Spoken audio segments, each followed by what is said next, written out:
الرحمن الرحیم الحمدللہ رب العالمین وصلی اللہ علی محمد وآلہ الطاہرین ولعنۃ اللہ علی اعدائہم اجمعین الی قیام یوم الدین۔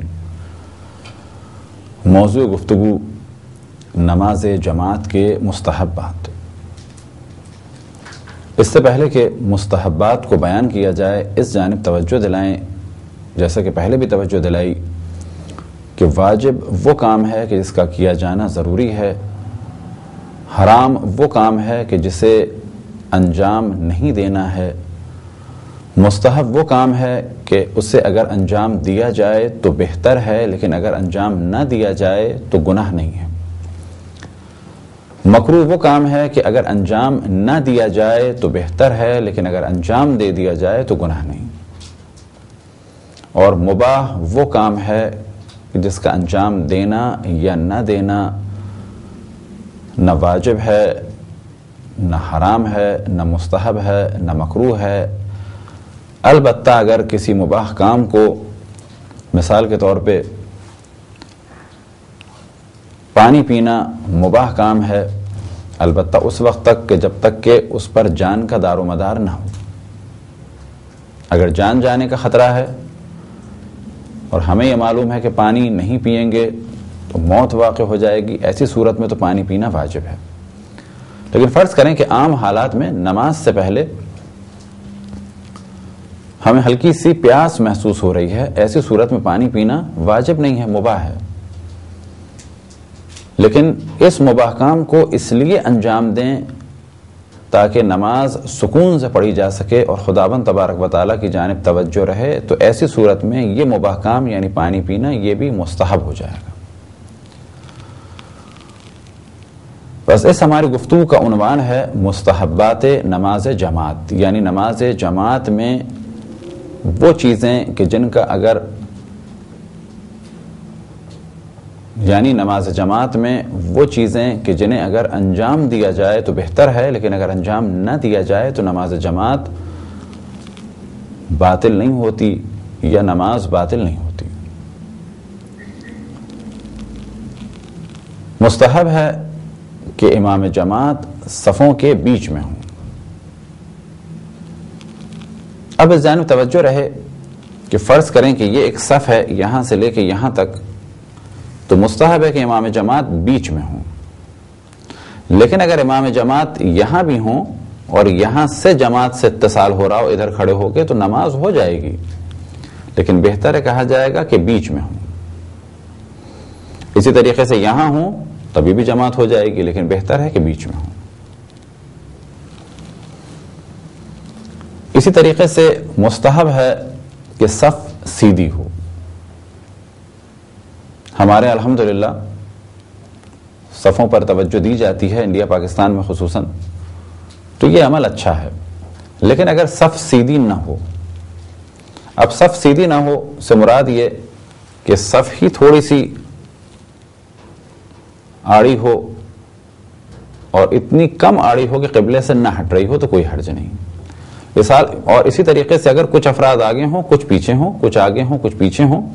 تو اس صورت میں بھی نماز جماعت ہو جائے گی، لیکن بہتر ہے کہ سب ایک لائن میں کھڑے ہوں اور سب سیدھی ہو، کوئی آگے پیچھے نہ ہو۔ اسی طریقے سے مستحب ہے کہ سب قریب ہوں اور ایک دوسرے کے کندھے مل رہے ہوں۔ البتہ ملنے سے قطعاً یہ مراد نہیں کہ بالکل جو ہے وہ ٹائٹ کھڑے ہو جائیں اور کندھے ایک دم سے سمٹ جائیں، بلکہ اتنا کافی ہے کہ دوسرا شخص بھی اللہ اکبر کہتے ہوئے یا نماز پڑھتے ہوئے یا کھڑے ہوئے اس طرح سے ہلکے سے ٹچ ہوتا ہو۔ لیکن اگر فاصلہ ہو تھوڑا سا، جیسے کہ پہلے توجہ دلائی کہ دو کھلے ہوئے قدم کے برابر جو ہے اس سے زیادہ فاصلہ نہ ہو، یعنی تقریباً 1 میٹر سے زیادہ فاصلہ نہ ہو، لہٰذا ہمارے اور دوسرے نمازی کے درمیان تھوڑا فاصلہ ہو، 1 بالش کا فاصلہ ہو، کوئی حرج نہیں ہے، اس سے بھی تھوڑا سا زیادہ فاصلہ ہو، کوئی حرج نہیں ہے، لیکن بہتر ہے کہ قریب سے قریب ہوں۔ اس بہتری کی ایک وجہ جو ہو سکتی ہے وہ یہ کہ نماز میں کسی قوم اور قبیلے کا اور رنگ کا اور اسی طریقے سے مال اور دولت کا کوئی سلسلہ نہ ہو، یعنی سب ایک ساتھ کھڑے ہوں اور کوئی کسی کے برابر میں کھڑے ہونے میں شرم محسوس نہ کرے اور ہر شخص اتنا قریب ہو کہ وہ ایک دوسرے سے ٹکرا رہا ہو۔ اسی طریقے سے ایک دوسری وجہ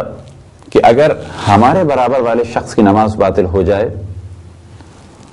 اور اگر اس کے برابر والے شخص کی بھی نماز باطل ہو جائے تو فاصلہ اتنا کم ہو کہ کہا جائے کہ یہ 2 قدموں کے برابر نہیں ہے، یعنی ایک فرد کی وجہ سے بھی نماز کا سلسلہ منقطع نہ ہو، جماعت کا اتصال ختم نہ ہو، جماعت کا کانٹیکٹ ختم نہ ہو، اور اگر 2 افراد کی بھی نماز باطل ہو تو بھی نماز جماعت کا اتصال ختم نہ ہو،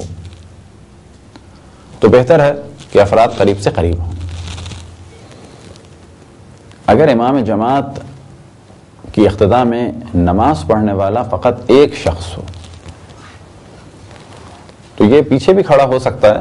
لیکن بہتر ہے، اور بعض مراجع فرماتے ہیں کہ احتیاط یہ ہے کہ یہ دائیں جانب کھڑا ہو۔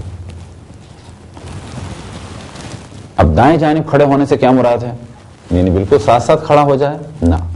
تھوڑا سا پیچھے کھڑا ہو۔ مثال کے طور پہ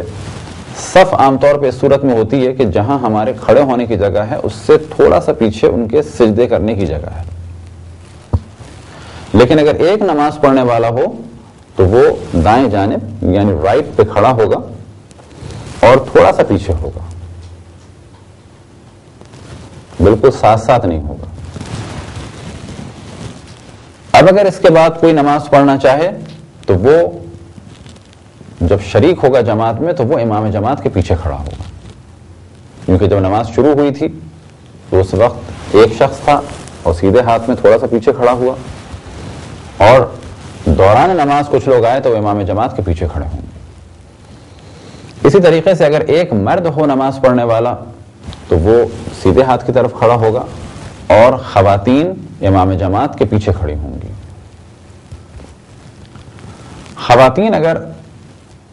خواتین کی نماز پڑھا رہی ہوں تو پہلے ہم نے توجہ دلائی کہ بہتر یہ ہے کہ خواتین کی بھی امامت نہ کریں، یعنی جماعت سے نماز خواتین کو نہ پڑھائیں۔ البتہ اس حد تک کوئی حرج نہیں ہے کہ ایک خاتون سورہ حمد پڑھیں اور باقی خواتین بھی ساتھ ساتھ سورہ حمد پڑھتی رہیں، اس کے بعد وہ دوسرا سورہ پڑھیں، باقی خواتین بھی دوسرا سورہ پڑھیں، پھر وہ رکوع کریں اور رکوع میں سبحان ربی العظیم و بحمدہ بلند آواز سے کہیں، اور اسی طریقے سے خواتین بھی بلند آواز سے کہیں۔ تو اس طرح کی جماعت میں تو کوئی حرج نہیں ہے، لیکن بہتر یہ ہے کہ خواتین کی جماعت نہ کریں۔ ایسی صورت میں بھی خواتین کی جماعت جو خاتون کرا رہی ہوں وہ ساتھ کھڑی ہوں، اور اگر آگے بھی کھڑا ہونا ہے تو تھوڑا سا آگے کھڑی ہو جائیں تو کوئی حرج نہیں ہے، لیکن بہتر ہے کہ سب ساتھ کھڑی ہوں۔ اگر مرد امام جماعت کے پیچھے نماز پڑھنے والی ایک خاتون ہوں اور ان کے بارے میں اب سوال کیا جائے کہ وہ کہاں کھڑی ہوں، تو ان کے لیے بھی بہتر ہے کہ وہ دائیں جانب لیکن پیچھے ہو کے کھڑی ہوں، اور اتنا پیچھے ہوں کہ یا تو ان کے سجدے کرنے کی جگہ امام جماعت کے قدموں سے پیچھے ہو، اور اگر آگے کی جانب ہوں تو زیادہ سے زیادہ اتنا آگے ہوں کہ ان کے سجدے کی جگہ امام جماعت کے گھٹنوں کے تقریباً سامنے کی جانب ہو۔ قریب سے مراد یہ نہیں ہے گھٹنوں سے وہ قریب ہوں، بلکہ اگر لائن کھینچی جائے تو کہا جائے کہ وہ تقریباً اتنی حد تک ہے، لیکن فاصلہ 1 میٹر سے زیادہ نہ ہو۔ اب اس جانب توجہ رہے کہ جب کہا جاتا ہے کہ خواتین سے فاصلہ مردوں کے درمیان کتنا ہو نماز جماعت میں یا فرادہ میں، تو اس جانب توجہ رہے کہ جماعت میں اتنے فاصلے کی شرط نہیں ہے، فرادہ میں زیادہ تاکید ہے۔ البتہ جماعت میں بھی پردہ حائل ہو بہتر ہے، کوئی شیشے کی دیوار ہو وہ بھی چلے گی، البتہ شیشے کی دیوار نہ ہو تو بہتر ہے، لیکن پردہ ہو، کوئی قنات ہو، کوئی چادر ہو تو وہ تو ہر صورت میں بہتر ہے۔ لیکن خواتین چاہے محرم ہوں چاہے نہ محرم ہوں، حکم سب کا ایک ہی ہے۔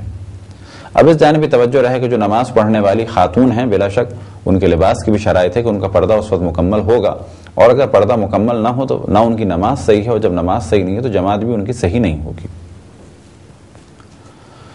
امام جماعت کے لیے بہتر ہے یعنی مستحب ہے کہ وہ اس طریقے سے سورہ حمد اور سورہ کی تلاوت کریں کہ تمام نمازیوں تک آواز پہنچ سکے۔ البتہ یہ استحباب اس وقت تک ہے جب تک ایک نارمل طریقے سے آواز پہنچائی جا سکے تمام نمازیوں تک. لیکن اگر نمازیوں کی تعداد بہت زیادہ ہو اور ان تک آواز پہنچانا ممکن نہ ہو، یا یہ کہ ممکن ہو تو انہیں چیخنا پڑے، تو اگر یہ چیخنے والی کیفیت ہو، بہت زیادہ آواز ہو، تو اس سے تو نماز باطل ہو جائے گی. لیکن ایک عام حد میں جتنا نماز کی آواز کو بلند کیا جا سکتا ہے اتنا نماز کے دوران آواز کو بلند کیا جائے، البتہ وہ چیخنے والی کیفیت نہ ہو.